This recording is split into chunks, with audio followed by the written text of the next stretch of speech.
As the reality of autonomous vehicles gets closer every day, some fear that Americans will lose their wanderlust, that joy of just getting into the car and driving. That discussion coming up next on Autoline This Week.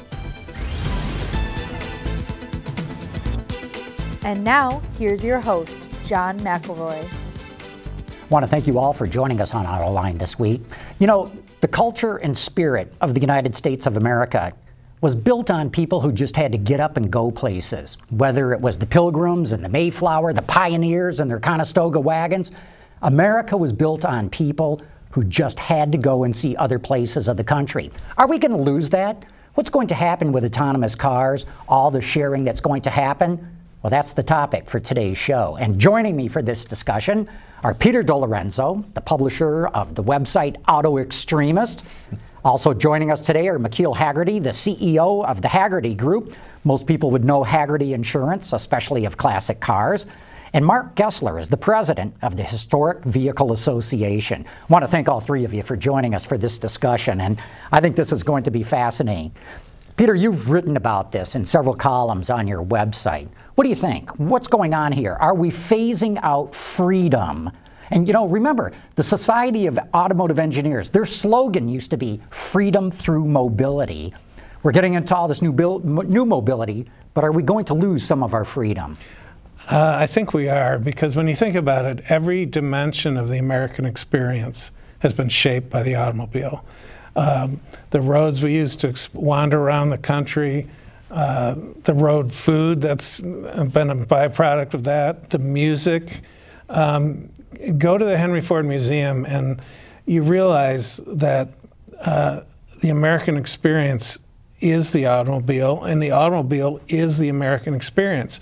They're intertwined to the degree that I'm afraid if we push into this autonomous land view of the world, it's going to take something away from, you know, the fabric of the American spirit. I really believe that. McKeel, how do you see it?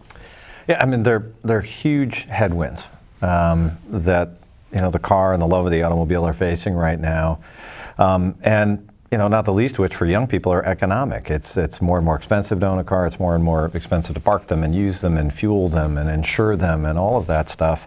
And so there's a real economic challenge that young people are facing. Now, I remind people that millennials are now turning 36, 37-ish, so they're not 18-year-old communists. They're, you know, real people with real interests and jobs and everything else.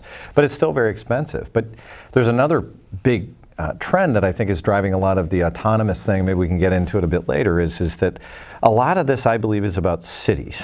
Is that, you know, people are moving to cities for reasons other than cars or not cars. It's about, you know, it's about density, it's about connections, it's about connectivity. I mean, I was with the mayor of London recently, and he said, you know, the future is going to be about cities and mayors, and that 60% of the global GDP by 2030 or 35 is going to be in 25 megacities around the world. That countries and states won't matter. So these headwinds are definitely, will have an effect.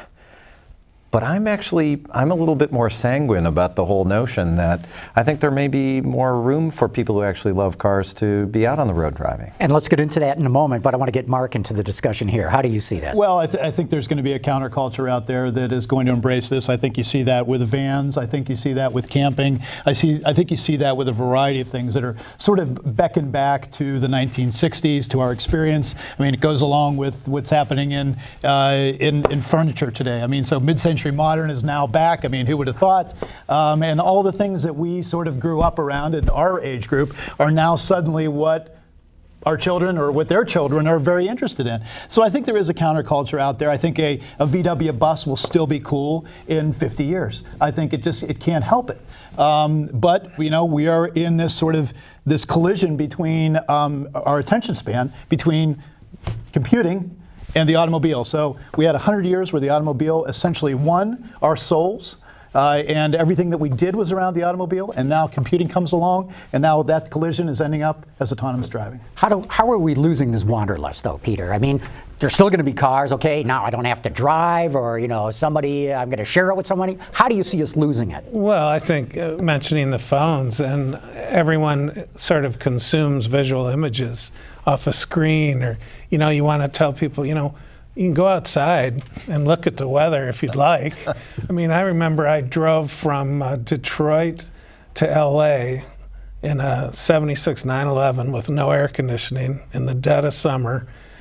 No nav, no nothing. I just went to Salt Lake City and turned left. And, you know, I think part of that experience of kids, of, you know, getting your first license and, you know, going on your first road trip, that's going away.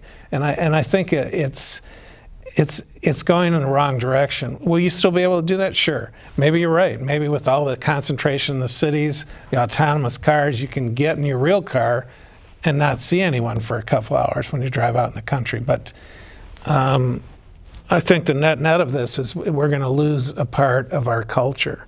A couple years ago, we drove a Model T, a 1915 Model T, across country, and it took us like 36 days. And I had the wonderful experience of taking my son along, and it is like the most heroic thing that I'm sure that he'll imagine when he's 90. You know, can you believe we did this? And you know, just to hit American roads and to be slow was a completely new experience as well. I mean, because you buzz by things. I mean, you know, we've had the era where it's faster and faster and faster in freeway. I mean, it's also constricted our sort of wanderlust. I mean, to hit a freeway anywhere, it looks like just everything else. So, yeah, I mean, I'd love to see that coming back, and I think there's a yearning for the real, and the real will be embodied in the old. Yeah, I think it's about agency, you know. I mean, and some of these kind of countervailing trends, and maybe they're countercultural, and maybe it will become harder. Is that I truly know more people listening to vinyl records today and writing with fountain pens and raising chickens in their yards, brewing beer. I don't know why I've never had awesome homebrewed beer, but nevertheless, it's like an agency, and there's some of that I think is a need out of humanity. Why the swing back? Why is the pendulum coming back to these things? To me, I think it's from what I am observing, it is a pushback against technology. I mean, you know, Moore's law is stated in terms that it is ineluctable. It's coming. It is. You will. You know, resistance is futile. And you know, and Moore's law has cousins, by the way, in cloud computing and, you know, network technology and all those things. And it's opening up global markets. It's great for business. It's awesome from an information standpoint. But it doesn't make people want to get up and leave their room. And so I think you got to push them. My daughter did the same thing this last summer, drove a 67 Camaro across the country with 2 art school friends from Brooklyn, neither of whom had a driver's license prior to doing this, 21 years old. And I asked them when they got to California, I said, what was your biggest surprise? And they said, Arkansas. Arkansas. Those 3 were never going to go to Arkansas in their life. They said, it's beautiful. So, Peter, is there a glimmer of hope? Yeah, because I think there's a yearning for authenticity. I think the young people are you know, very bright people as a group, and they're starting to see that, hey, you know, this is kind of cool. There's something there. There's, if they get a glimpse of the real, they want more of it. And so I think there is a glimmer of hope, but there are certain factions of the country that, you know, want that all to go away. Just let's dial a ride up. You don't have to be involved. You don't have to own, those automobiles that consume all your money. You won't need that. But, you know, I don't think that's going to work. Yeah. So where do you see the culture of the country going then? I know that's a very broad, open question, but I think there'll be a dichotomy. You're right, in the cities, it'll all be urbanized, computerized, get your rides, and then you get outside of the cities and it'll be like the way the country used to be. Because everyone keeps talking about electric vehicles, for instance, and autonomous cars. You get outside the cities and you need, you know, a gasoline-powered machine of some kind to get where you want to go, because this electric revolution, the autonomous revolution, is going to be concentrated into a few cities. I really believe that. So I was at a conference in Vancouver, and a guy he was the founder, I guess, and CEO of a company, Mobileye, and you may have known that Mobileye is, you know, was a serious technology player in the future of visual technology around autonomous vehicles, gave this amazing speech. It was incredible about the future autonomous vehicle cities, and it was really impressive. I mean, he was like a Walt Disney sort of storyteller, and I walked up and introduced myself. I gave him my card, and he's like, oh, I'm so sorry, I'm going to put you out of business. And he grabbed me by the arm and said, seriously, you have to find something else to do. Now, I didn't know he was 2 weeks away from selling the company to Intel for $15 billion, so that's why he had this smug look on his face. But nevertheless, it's that hype. I mean, there's huge hype about it, that this is inevitable, that, you know, everything that's old must be destroyed. And I think that, you know, it's an area that Mark and I share a lot of views about that. In order for the important parts of some of it, I think, to be preserved, not just by accident or by happenstance. I might go bungee jumping someday too, but, you know, wanting to drive or go out and see wide open spaces, as Henry Ford, you know, said was the purpose of the car with your family. I think it's going to take a little bit more work. And I've since met Ziv, and I'm like, you know, you kind of ticked me off that day when you told, and he said, no, it's coming. There's an inevitable part of autonomous vehicles heading towards cities, but it's decades and decades away in reality, especially if you start looking at the manufacturing realities of it. So I have hope. I still have hope. Okay, Mark, you and McKeel share viewpoints on it. What's your viewpoint on it? Are we going to lose our culture as we've known it for the last century? Well, you know, in a certain way, the auto industry won. I mean, it's been 100 years. I mean, they've persuaded us. The industry had an active role in persuading us that suburbia was good, that all of this getting in a car and spending our entire life in a car is a good idea. So now we're going to be in a car, except it's not going to be driven by us. And so, you know, I think there's inevitability to all of that. But I also think that we're probably on the precipice of the last of the real. The stuff that were made by hand, by people, and I think that there was always going to be a romance with that part of America and that part of American life.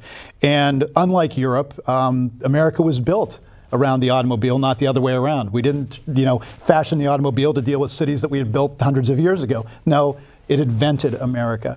And so we have an active role in ensuring that that's preserved and celebrated at the highest level. And those are our programs with the Department of Interior and on the National Mall with a temporary monument every year to really call this out and to engage people in stories. Because, you know, we're talking a lot about technology here, but it's about people. I mean, it's about what they want to do, and young people do want to explore. They want, you know, there's going to be something that ticks them and says, "Look, that looks really cool camping," you know, and that stuff's coming back. People want to do that kind of stuff, and I think that's great. And old cars and our old real stuff is going to be part of that equation. Yeah. Or are you guys just hoping that that's what it is? And the reason I say that is, you know, horses never went away because the automobile came along, the horseless carriage, as it was first called. And in fact, as you guys know from the history books certainly, that when the horseless carriages first appeared 100 years ago, there was a great backlash against them. Humongous. I mean, down to legislation, you know, the red flag law, where if a car was coming through a town, somebody had to walk in front of it, waving a red flag so people in horses would not get scared. Well, today, there's still people that love horses, ride horses, but it's kind of a hobby. It's something that a subset does. Is that what we're going to see happen with automobiles? Well, I think driving for certain will be. I mean, in the long run, driving will be something that you engage in for a personal pleasure. Look, my enjoying driving every week is when I go to Cars and Coffee at 5 o'clock in the morning. I leave my house to arrive at 6 o'clock to get a good spot about 20 miles away. And everybody else is there, and there are young kids there, and there's kids with their cameras and everything there, and they're all there in the morning. But I mean, drive down to Union Station to pick up my daughter, you know, coming in. I mean, in the middle of the afternoon in Washington, D.C., I mean, I'd rather shoot myself. I mean, honestly, I mean, you know, call her up, take Uber, dude, you know, take Lyft. Right. So is it the dichotomy that we're talking about here? Yeah, I'm mindful. I mean, a little bit of research. I think we figured out that horses are a $39 billion business right now in the United States. So it's not like it's gone, but it happens in a different place. Nobody rides them to work unless you're a cowboy. But people do love horses, and I think some people love cars. I think, but it will become probably more countercultural. And you know, I think the bigger fear I have, which is really kind of the thesis of your article, is setting cars aside, as much as I love them and they've been incredibly pleasurable and amazing in my life, is the Wanderlust piece. That's really troublesome in a lot of ways. Because, why? Well, because you know, no virtual reality, whether it's on a little screen or in goggles, will ever match reality. And that idea of going out and just kind of being there, it makes such a difference. And you know, actually encountering people and stuff and places and the inconvenience of the road. Yeah, well, yeah, and I have a lot of friends on the East Coast, and you know, some of them have never gotten in their car and, you know, driven across the country. But when they do, it's such an eye-opening experience for them, and it changes their perspective on a lot of things. All of a sudden, the flyover states are not something you want to fly over, you want to experience. Arkansas. Yeah. Go figure. And I think there's going to be that's never going to go away. But I think concentrated in the cities, yeah, we're going to be in trouble. You're going to have a special pass, John, to get your Citroen out and venture out on the roadway, because you'll have to be, monitored. That's your day to drive your car. I'm afraid that's what's going to happen. Well, we should probably check on you if you're driving your Citroen anyway, but that's okay. That's another, that's a different pass. So, I personally believe that beautiful cars are never going to go out of style, never. In fact, I don't think that personal ownership is going to go out of style. But I'm wondering if it's going to become like part of the horsey set, if you will. Peter, what do you think is going to happen with the design of cars? Well, Mercedes just showed that Maybach 6 Cabriolet, which to me said, I'm not worried about the future of car design, because that thing was just magnificent. And I think that design is always going to be the ultimate initial product differentiator. I don't care what you're driving. Design is going to matter. But all of it, for enthusiasts of the machines, it's going to be costly. Everything is going to be much more expensive to indulge in your love of driving in the automobile. I see that's inevitable. Mm-hmm. I think one of these things that's sort of an intellectual trap is that I hear this all the time. Look, if you look around at all the guys who are car guys and they all got gray hair, I'm still probably too young to be involved in this, and everybody says, well, where is the next generation? Where are they coming from? Well, I mean, I go out to Cars and Coffee. They're there, and there's these kids that are not even driving yet, and they're taking photographs. They're instantly Instagramming all this stuff. And I've done a study where I've gone back and looked at generationally, all the way back to the 30s, of who was involved in something automotive enthusiasts, let's put it that way. And they all look like us. And I'm sure they're all sitting around like, hey, where are the next guys going to come? Well, I showed up, I was born, and here I am. I'm devoting a big portion of my time to it. So I do think that this is going to naturally continue to happen. I think it's just different. It's always different than we think. And it's our cup of tea is not their cup of tea, exactly. So it's more modern cars now. I mean, you're seeing it with 2000s and the 90s. It's remarkable. It's a huge part of the market. Wait, explain that, McKeel. Well, that's remarkable. I mean, I think that, and I think this is a little bit of a byproduct of the the truly kind of great vintage classic cars going up in value so much that they became unaffordable for all except the wealthiest of the wealthy. And they're cool cars to look at, and I love them too. But they're just unobtainable for young people. And so the switch to sort of modern, predominantly sporty cars, sometimes kind of SUVs or trucks, that sort of thing, it happened like overnight. And in the collector car world, the kind of traditional mechanisms for appreciating cars, whether it's clubs or magazines or auctions trying to sell these things, they've already lost it, because the stuff that young people who are what they're interested in, what they can afford. They don't have the same kind of dogma around brands. They don't care. There are other brands that they accept in as being, perfect, Japanese brands, other kind of car, makes and models that they find perfectly fine, and they do like them. And you ask them, well, would you ever want to have one of these other cars that previous generations? Like, yeah, maybe, but they're really expensive. So there's the economic argument, and they're interested in newer stuff. They like. If they have an electronic anything in them, they're more interested in fiddling with the electronics than the mechanicals. And I guess in my world, I learned a long time ago, I don't judge somebody by the cars they like. I just have, I give them a thumbs up and smile. Yeah, that's all. Yeah, well, I mean, the kind of things that I like having fun with is, I ask a crowd of car guys, right? Okay. Think back when you bought your first car that was not daily transportation. What was it? How old was that car when you bought it? And invariably, the answer is like 20 or 25 years, or sometimes under that. And the reason was it was cheap, it was cool. I thought it was cool. And I mean, what millennials are liking these days. I mean, I'm not shouting this out for everybody, but it's like Volvo 240s. I mean, station wagons in particular. Come on, it's slow. It's it's safe. It's not particularly it's a box, and all that stuff is cool. So I wouldn't throw, all this out with the bathwater that, the whole world is coming to an end And here. they're very large populations. I mean, this next generation, the millennial generation, is gigantic. Right. And so, maybe not in percentage-wise, but in real numbers, there's a substantial number who are interested. But the idea of, I mean, here we are in Detroit, and my dad growing up here, he talked about it like when the new models came into showrooms. I mean, it was like everybody left their house to go look at the showrooms. I mean, today they do it for new Apple phones. Right. Yeah. And Peter, I want to get you back into this. I love what McKeel and Mark are saying, and I believe what they're saying. But we also know that a declining percentage of young people are getting their driver's license. So there are some people that are keeping the flame alive, but fewer and fewer of them. Yeah, it's frightening. It's a frightening statistic. I mean, they just don't care. And they've been driven since they were real little to all their events. So when I heard the Uber coming on, I said, well, that's a natural extension of the way they grew up. They had everyone driving them somewhere. So why do I have to change now that I'm out of the house? So let's invent something that does that. There you have Uber. Yeah. Yeah. Well, I mean, your phone's gonna cost you X dollars, and that X dollars was the X dollars that you had for a car back in our days. I mean, it's just expensive. I mean, my daughter lives in New York. She can't. I mean, it's just like, why would I have a car? Yeah. I mean, I love doing road trips. I like getting on the road and doing that. But that is, 1% of my time during a year that I'm doing that. So you just raised a great point there. Can we preserve this wanderlust?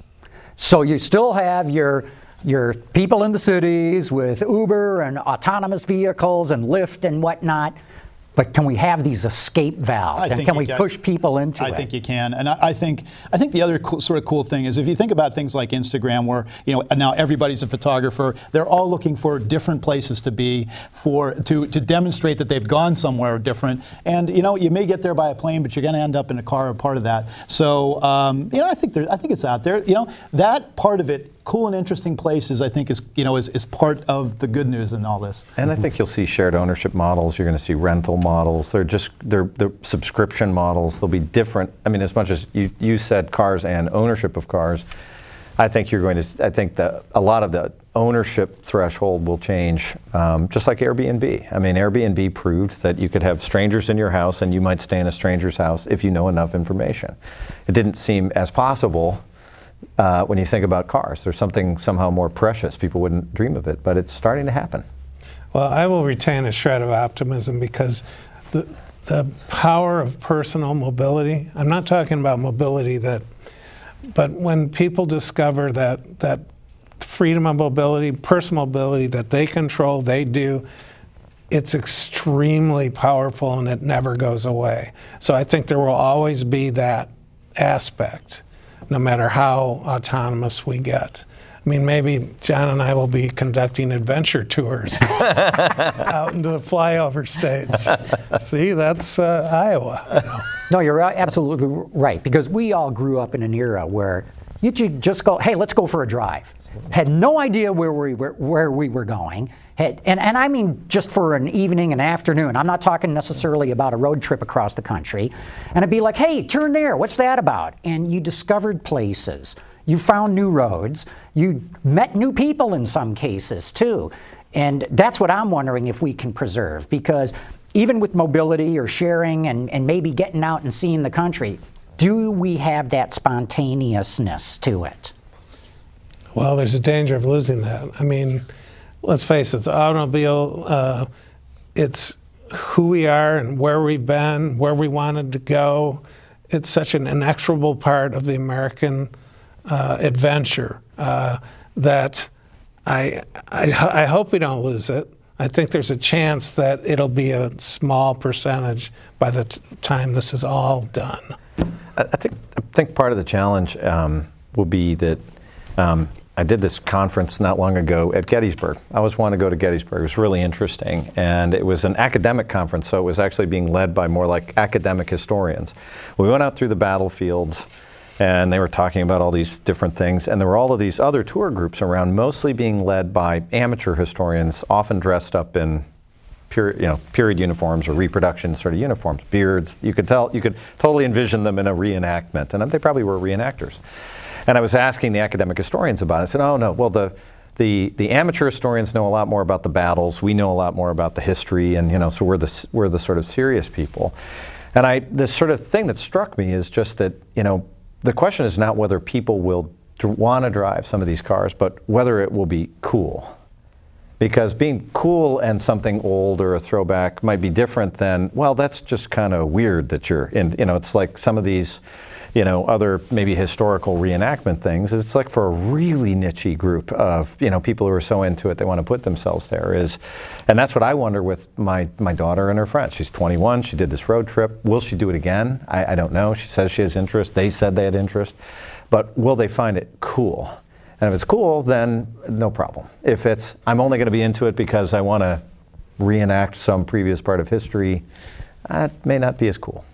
Well, maybe there's an opportunity for somebody, and I don't know if it's a ride-sharing operation or what, that offers this. Not just, hey, we'll pick you up and take you down to the movie theater or whatever, but we'll take you out and see America. Maybe there's some opportunity there for brands, maybe even automotive brands. Look, I want to wrap this up, but I wanted to close it because, Peter, you dug up a great quote here by James Agee, right, poet, Pulitzer Prize-winning author, who in 1934 wrote, and he's talking about Americans, we move for no better reason than for the plain, unvarnished hell of it. Yep. Just get up and go. And I think that's what this discussion's been all about. Will America lose its wanderlust? And so much of the spirit and the culture of the country. And I want to thank the three of you for adding to this discussion. Peter DeLorenzo with Auto Extremist, McKeel Hagerty with the Hagerty Group, Mark Gessler, the president of the Historical Vehicle Association. Thanks, you guys. And thank all of you for having tuned in.